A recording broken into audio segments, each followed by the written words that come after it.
Hey party people, and welcome back to Solo Chat, episode number 2. So this stuck, so I'm going to call it episode 2 because the other one was episode 0. I didn't know if I was going to keep it. So here we go. Episode 2. This is happening at least once a month, sometimes twice a month, depending on how hot the news is and all the other games that I want to talk to you about. Because sometimes I'm just going to be talking a lot of games. And this will be one of those episodes. We're going to have 3 reviews today, and then we're also going to have a topic of the day. And we're just going to go through that stuff. Hopefully, we get an idea of how this will flow, but I'll also be changing it along the way. Just know that your feedback does matter in the comments below. So today I'm going to start with a question. What solo games do you take on the go? Think about that as we get to this topic here. So I went to the Gamma Trading Show, and I get to see a lot of things behind closed doors. Some things I can't talk about and some things I can. Now the 2 things I'm going to talk about, one is going to be a Kickstarter, so I'm blending in some of the crowdfunding stuff into this, and then another game that really surprised me. Well, first of all, let's talk about that game that surprised me. I was able to play a multiplayer of Expeditions, the new Stonemaier game that's coming out, and I'm going to tell you, this game, for solo players, if you are someone who played Scythe, it's not the same, it's just in the same world. The AI cards are very easy to read, just like the solo AI cards in Scythe. So I'm really excited about how this game is. Basically, you're moving around, kind of starting an engine with cards. And when you have these cards, you're playing them down in an order, and they kind of interact off of each other. But the action selection part of this game, you're going to be taking, and it's really interesting. It's got 3 actions. And when you move your cube over, you're going to get all 3 of those actions. But then you're going to have to move your cube up and cover 1 action and then take the other 2 actions. And there's a point where you can recycle everything and go back. And it's sort of like a half turnish thing. But the turns are very easy. This is really easy to learn. And I could see scenarios being built around this. Right away, I was asking about the solo, and it just seemed so clean. So I'm actually excited about a Stonemaier product because I can go up and down with those pretty quickly. Everybody knows how I feel about Wingspan. We're not going to dig too deep into that, but I just thought like I should bring that up. Another game that I did play, and I also have a solo live play of this on the channel, and that is the Deep Sea Endeavor. And this is a game that is on crowdfunding. I did have a live play on the channel, so check that out. And I share my opinions on this one. But this has a solo and co-op mode, and if you like that Endeavor system, I think this game is better than that game. But this is definitely going to give you what you need. You're going to be taking actions and putting them on different types of characters, and they have actions on them. You can upgrade them and get rewards. You can upgrade them and get rewards for upgrading them, but also their actions. And then you're going to be moving across basically a built board, which you can build tiles and add to them. And you take actions on those, you get benefits for landing on them, and then you trigger off different actions on those boards. It's got a lot going on. It's a nice medium weight game, and I'm going to leave that there. But I'll say they have solo cooperative options for each of I think there's 12 different scenarios. So you have 12 different scenarios. The maps are going to be different, and you can always build them out as you go along. Very interesting game. I'm going to leave that alone because I also want to talk about this big boy right here. Let's go ahead and just move that in front of me a little bit here, and that is the Hunters 2114. Now, I'll be talking about this on another segment that we're working on this weekend. We've been working on some new stuff here, new content for the channel. But I just want to let you know that this game I rate a 7, okay? And that's not a bad thing because this game has a lot of good ideas, which I'll be talking about during that segment. But I am on the fence about backing it. I just think I'm super close, but I want to know that some of the errors that were in here and some of the clunkiness would kind of be worked out. So I need to do some more research. I will talk about that in another segment. But I think that's all you need to know right now. Mythic news, don't want to talk about it. That's all I got. I just don't care. It's too much. It's too much to unpack, and I don't want this to be a Mythic show. There's enough content creators out there covering that. I don't want to get into it. But today, I want to talk about a couple different games that I think are going to be on the horizon that I'm very interested to play. Now, I haven't played Sky-Tier Horde, but I've been hearing a lot about it, and specifically from one of my friends and content creators, Mike Kelly from One Stop Co-op Shop. You should definitely check this game out. I've kind of won me over with this game, so now I have a copy of it. I'm going to play it. We'll get back to you on that. After the Virus. So After the Virus is a game I played several years ago, and in the effort to go back and play some of these games, one of them I want to talk about today. There's a new version of After the Virus called the Long Cold, which has a war theme to it, and maybe it has zombies and war theme. So I want to see how this goes. If you don't know, it's a deck building game that you're trying to play cards to take out enemies. You get weapons. It's got some basic artwork on it, but the game is really challenging. It's super brutal, and I want to give it another shot. There's another game that's kind of an expansion. This is an expansion to Warp's Edge, one of my favorite games, back building games. I'm just excited because this adds more stuff to the game. The base game can get a little dry after a while, but the mechanisms are fun, and I'm looking forward to seeing what this does offer. And then my dark horse, which I got from Gamma, is this one here, Cursed Empire Heroes of Thargos. I like some small games. This one has, it's got a dark theme, cards. The guy sold me on it. I can't remember if he said it's like sort of like MTG games, but like basic, that kind of thing like that. But this one has a solo play and co-op play and story mode. I don't know about that story mode, but we'll see. We'll see. And I'll leave it there. We got a lot of stuff to go through. I want to start with the first of my 3 reviews, and that is Town Builder of Coevorden. All right, let's get into it. Town Builder of Coevorden. This is a 1 to 4 player game, and I buy this game for people at conventions who are like near the booth because I want them to try it. It's one of those games that you can totally walk past. This is by First Fish Gaming. They have the Ducks in a Row game, which also has a solo mode. But this Tower of Coevorden, it's like about like $20, $25 tops. Definitely one of those games you want to throw in your cart, but I'm going to show you why and kind of talk about it in depth. So we have the Tower of Coevorden. This is just a deck of cards. They are multi-use cards, and you're trying to appease these different judges, and these different judges come out, and they're looking for a certain amount of a type of building. You also have these awards that you can get, and you're trying to get those awards before you get to a certain part of your deck. Well, that will run out, and then you can no longer get these. But what you have here are multi-use cards. The cards have points. They also have a resource on the bottom. Some have abilities, and then also the requirements to build them. As you can see, I got 2 buildings right here, and then I also have some gold. Gold is a resource you use to buy things. And what you're really doing is you're doing 1 of 3 things. You get 2 actions on your turn.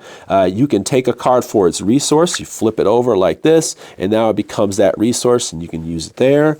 Or you can take a card and use it for its foundation, like so you get an idea of how that works. I'm going to pull that up a little bit so you can see what's going on here. You can take a card and pull it like that.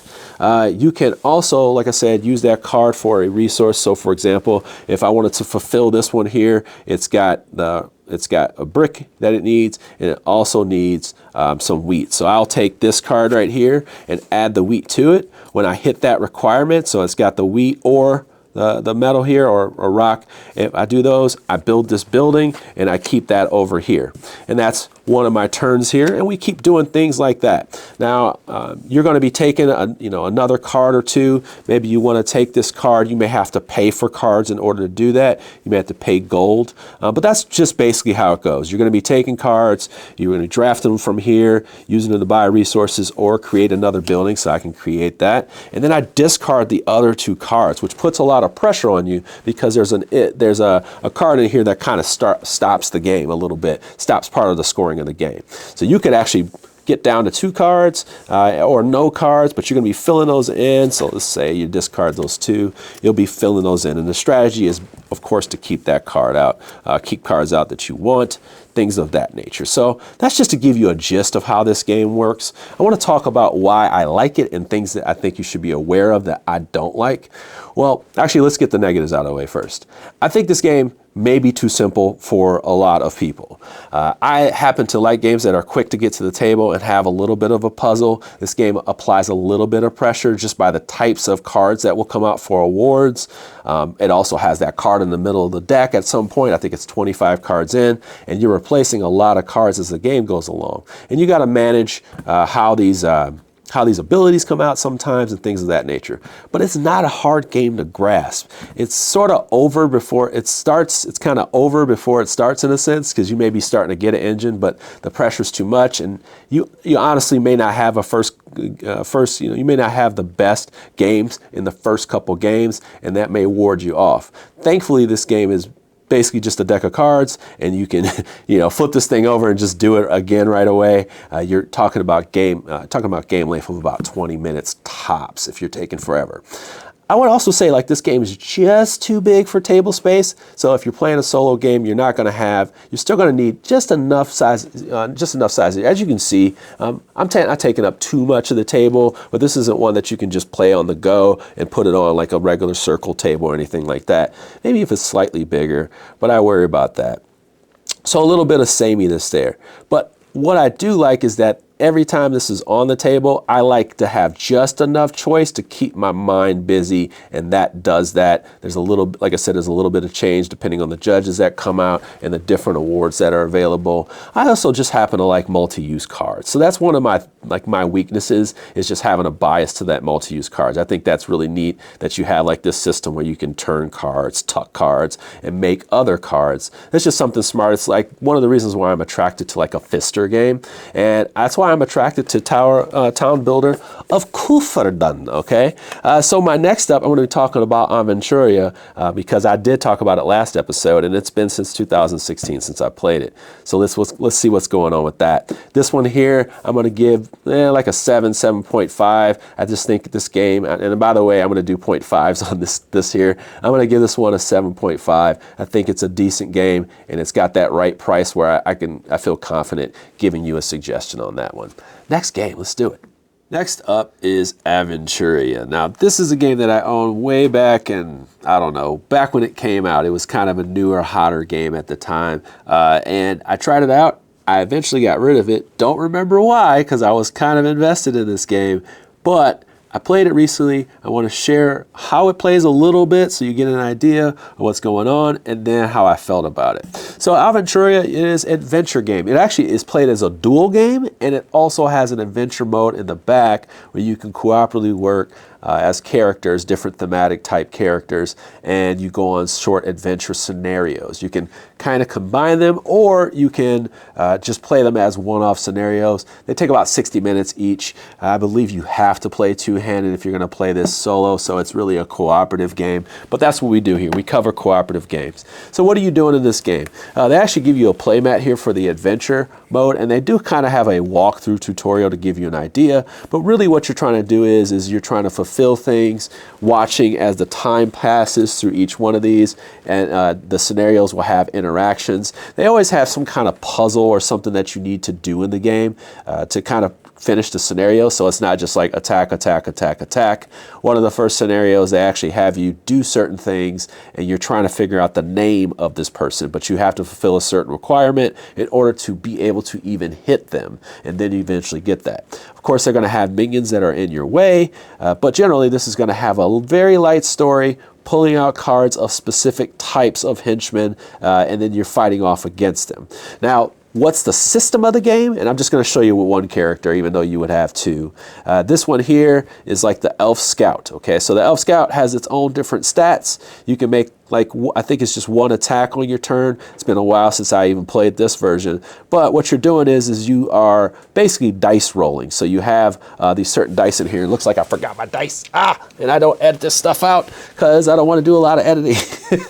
But you're going to have dice that you need to roll.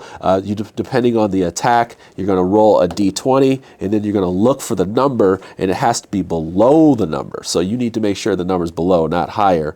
And then if you hit that, you'll roll a d6, and whenever you get there, you're going to have a roll for your attack damage. But I love this part of the game. So at the beginning of your turn, you actually take 2 cards, okay? And then when you take those 2 cards, you can apply those cards to like your energy, okay? So these will be tapped sort of sideways like this. You are putting maybe 1 or 2 cards in there. You can start putting cards in this, and this becomes your resource for the game. You're not going to get these cards back, but then all of a sudden, this cards become your energy to pay for other cards that are in your hand, pay their costs. And then when you pay that cost, let's say I wanted to play let's say this sword here, I can turn these sideways because it costs 4, and then I'd have to play another card. I have to play another card sideways, and then what will happen is now I can roll for it. I will look at my attack and this attack, and then it says keep it under 8. That's not good, but maybe I have one of the dark eye tokens right here that allows me to re-roll, so then I re-roll. Hopefully I get under that number. No, I don't.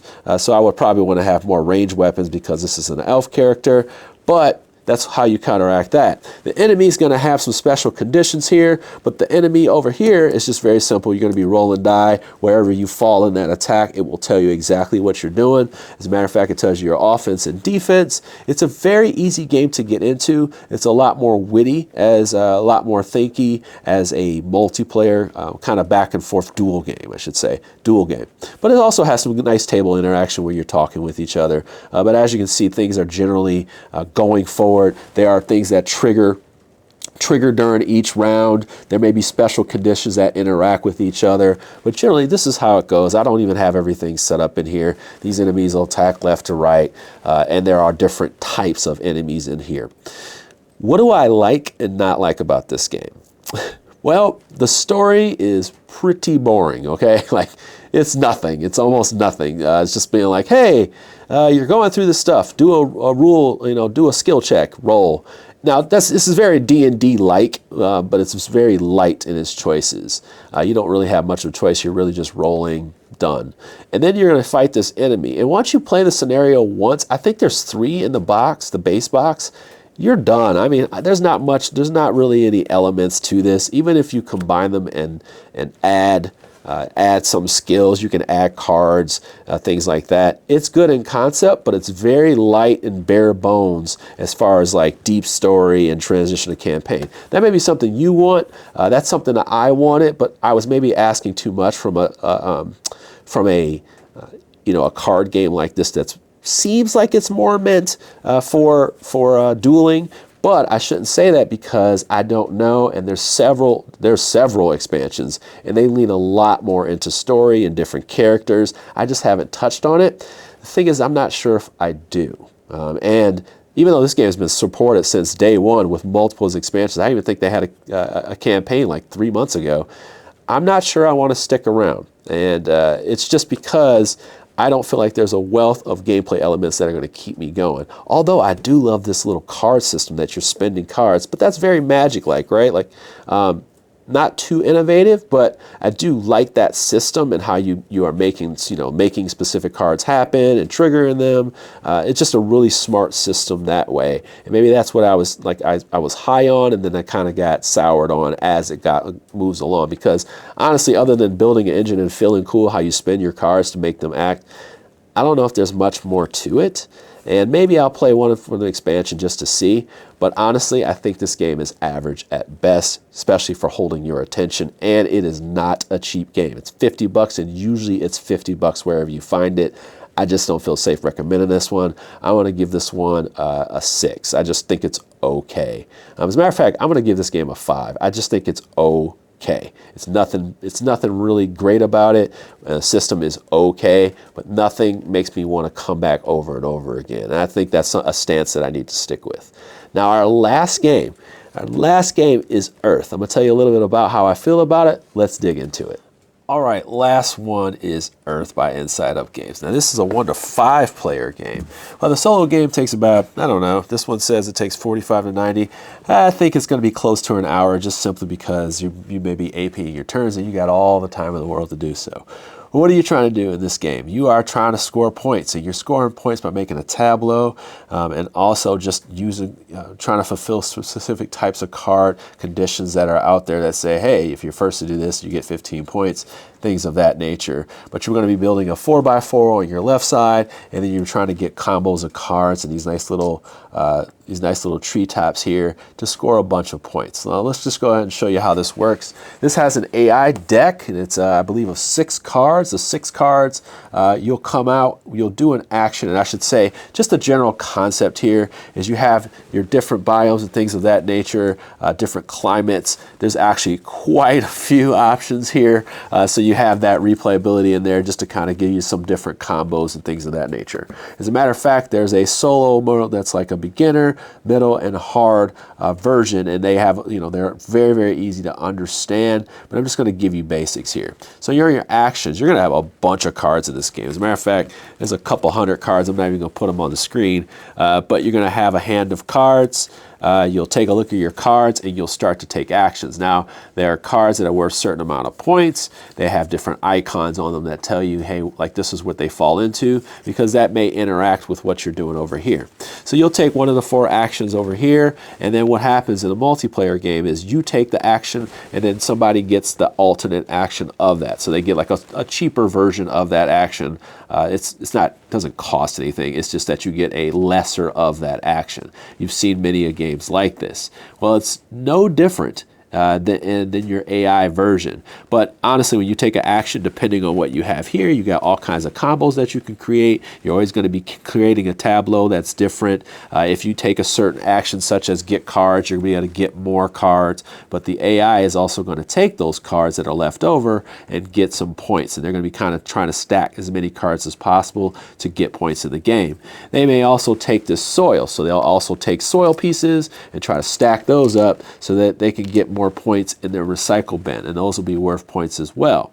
They also may start to add these little trees here, and you can add those as well by taking certain actions as well, and you can stack them on this area here. When you stack enough, you get to put a little top on there, and I think this one says 4, so then you do the third one, and then you get your little top on there just like that. It stays on there. We'll talk about that in a bit. But the AI is super quick at doing this, even on off turns, and they're going to be trying to do that as well. As you can see, they're adding these tokens, this little pieces as well. Those are ones you're going to be trying to fill up on your card so that you can get more scoring as the game goes along. It's just one of those things.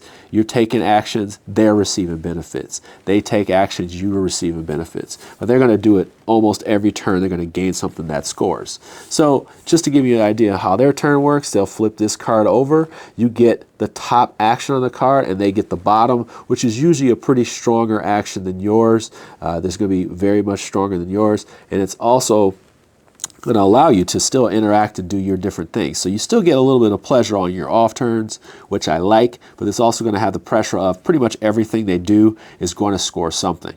Now, overall, there's also a scoring board where you have specific things that will fill up, and you're trying to beat the AI to fulfill these in, because the different combos of cards that you get on here can give you different win conditions.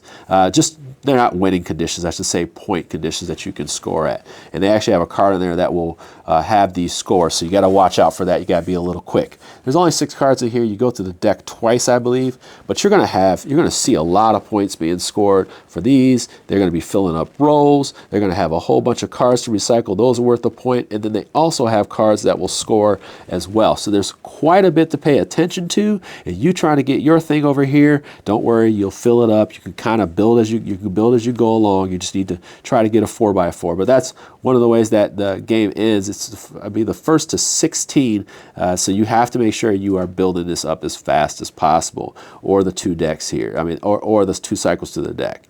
It's been a minute since I played this one, but I'm going to talk about what I like about it. Actually, let's start with the negative. I should always start with the negative and on the positive, right?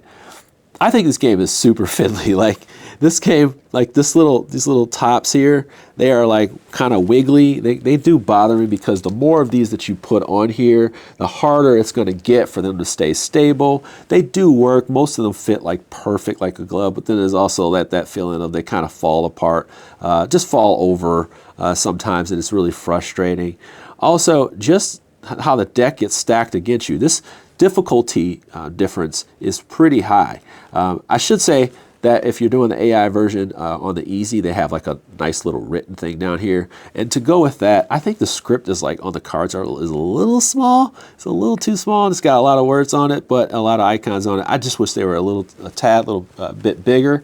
I also think this AI takes up more space than I feel like it should. I feel like things should be it's weird that I'm asking for things to be smaller, but it just seems like this is a big presentation for a solo game. But my argument against that would more than likely be, hey, I play big Lacerda Euros and I have no problem with that.